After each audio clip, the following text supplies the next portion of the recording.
আজকের খাওয়ার মেনু এটা বেগুন ভাজা, এটা নিয়েড়ে মাছের চচ্চড়ি।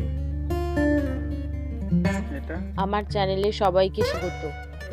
আজ দেখাবো নদীর পাতা মাছের ঝাল রেসিপি। প্রথমে এই রেসিপিটির জন্য আমি মাছগুলো ভালো করে কেটে ধুয়ে নিয়েছি। এবার এই মাছের মধ্যে লবণ দিলাম আর দিচ্ছি হলুদ গুঁড়ো, দিয়ে ভালো করে মাছটা মিশিয়ে নিচ্ছি। লবণ হলুদের সঙ্গে মাছটা আমার মাখানো হয়ে গেছে। উনুনে কড়াই বসিয়ে দিয়েছি, কড়াই গরম হয়ে গেছে, পরিমাণ মতো তেল দিয়েছি।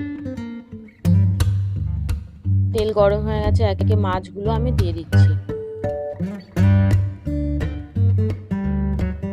সব মাছগুলো লাল লাল করে সুন্দর করে ভেজে নেব।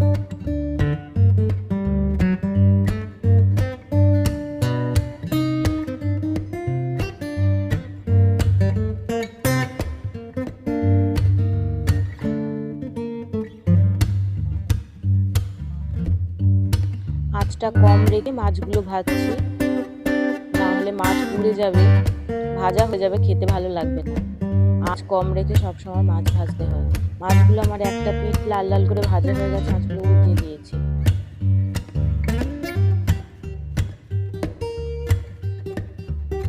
এভাবে নেড়ে চেড়ে সুন্দর করে মাছগুলো ভেজে নিচ্ছি।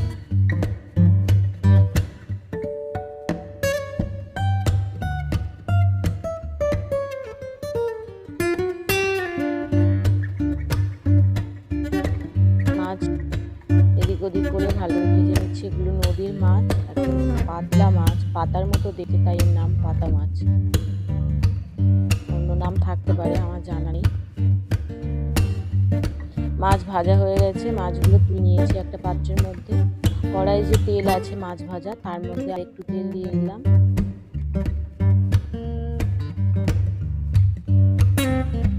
আর পেঁয়াজ কুচি দিয়ে দিচ্ছি। একটু লাল লাল করে ভেজে নেব।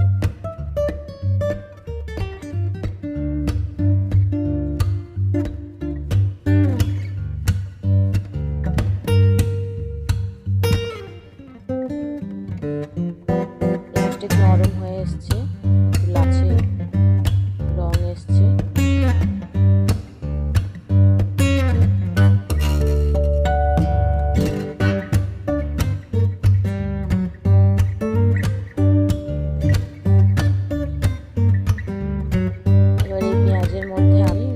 বাটা অ্যাড করে দিলাম। পেঁয়াজ আর রসুনটা ভালো করে ভাজবো, রসুনের কাঁচা গন্ধ চলে যাওয়া পর্যন্ত।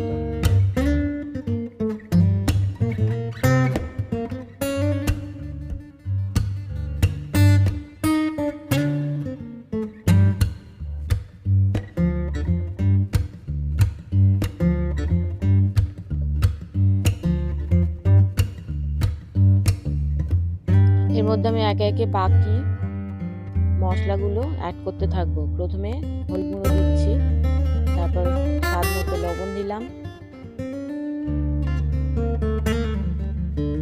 আর পরিমাণ মতো লঙ্কার গুঁড়ো। সব মশলাটা ভালো করে কষে নেব।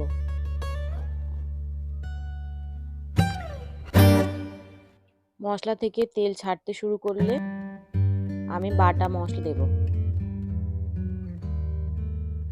তেল ছাড়তে শুরু করেছে, আমি এর মধ্যে বেটে রাখা মশলা দিয়ে দিলাম।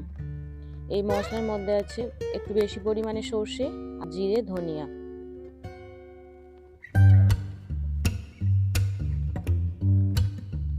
পুরো মশলাটা ভালো করে কষিয়ে নেব।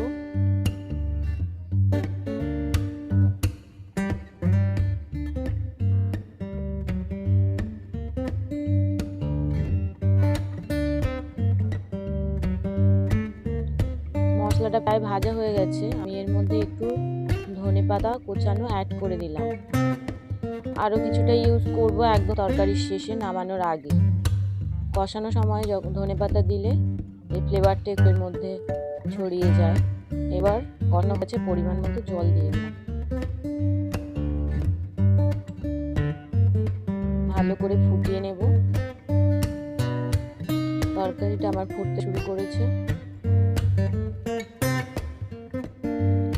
মাঝে একটু ঢেকে রেখেছিলাম, ঢাকনা খুলে আবারও ফুটতে দিচ্ছি একটু। খুব বেশি ঝোল করবো না, তাই ভালো করে ফুটিয়ে নিচ্ছি।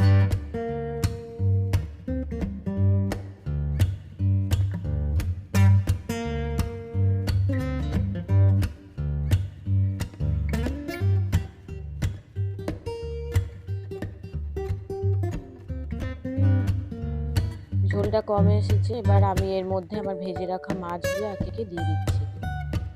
মাছ দিয়ে আর ঢাকবো না, আর বেশি ফোটাবো না।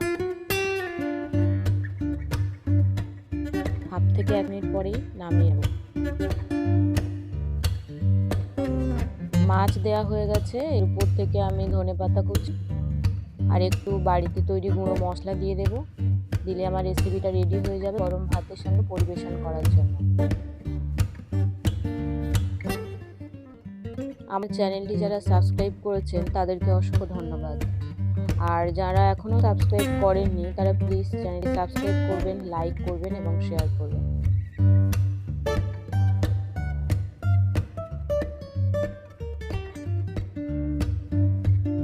আর এভাবে শেষ পর্যন্ত দেখার জন্য সবাইকে অনেক অনেক ধন্যবাদ।